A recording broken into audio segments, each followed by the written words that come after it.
Episode 2, God's Not Done Yet. Hey y'all, welcome back to One Love One Life.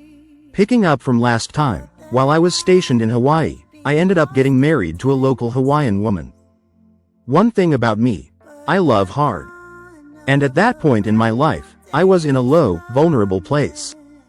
I was on 90 milligrams of oxycodone a day, dealing with constant stress, and my marriage was already taking a toll on me. One day at work, a shipmate invited me to a church in Honolulu. I was skeptical at first, but after going to a couple services, he asked if I wanted to join a life group. Life group was a small group of men, or women, separated by gender, who met outside of church to talk about the Bible and how it applies to real-life struggles. The first group I joined had my buddy in it, so having a familiar face helped. There was one scripture the group leader kept reminding me of. Ephesians chapter 5 verse 25. Husbands, love your wives, just as Christ loved the church. Man, that verse stuck with me. It hit hard because I was loving like that, but I felt like I was getting nothing in return.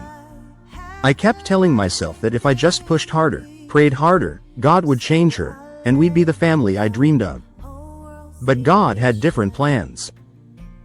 A few weeks later, I joined another life group with a group closer to my age, and that new perspective really started connecting with me.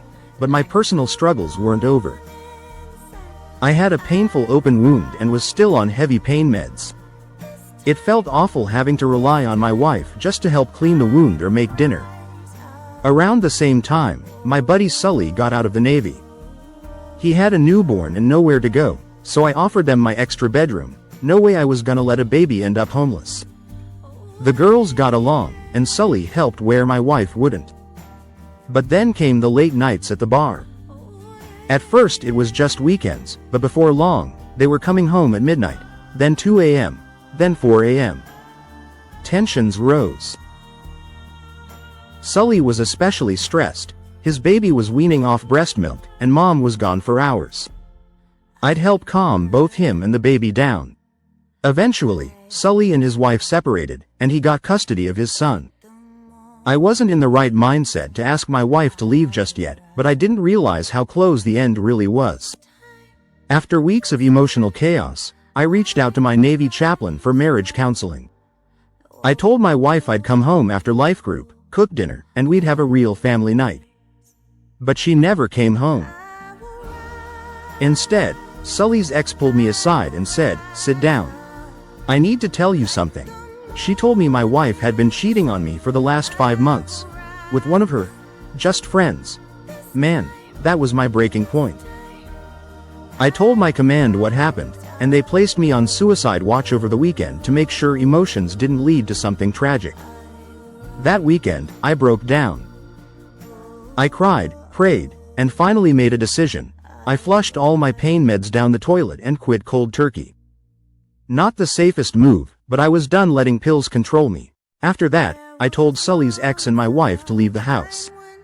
I started hosting life group meetings in my home so I didn't have to drive during recovery. That's when God started showing me my true worth. That's when I began to see how the enemy can twist love, something pure, and try to use it for evil. I held tight to Jeremiah chapter 29 verse 11. "For I know the plans I have for you, declares the Lord. Plans to prosper you and not to harm you. Plans to give you hope and a future." God wasn't done with me. After all that drama, and being off the oxys, my wound finally began to heal. Then I got orders to Lemoore, California, to work on F-18s. Lemoore's out in the middle of nowhere, but it's just a 2-hour drive from my hometown, Merced. That meant I could be closer to my mom, and my stepdad, Richard. Now, Richard had been a long-time family friend. He used to go hunting with my grandpa, and I remember the pictures of them with bears, dogs, and camping trips. He and his late wife used to take us kids camping too, stepping in where a father figure was missing. She passed while I was stationed in DC, but later on, he and my mom reconnected and got married while I was still in Hawaii. So now, when I came home to Merced on the weekends, I had a real man in the house. Someone who showed me what unconditional love looks like without expecting anything in return. I thank God for bringing him into my life. Thanks for tuning in. God's not done yet. See you next week.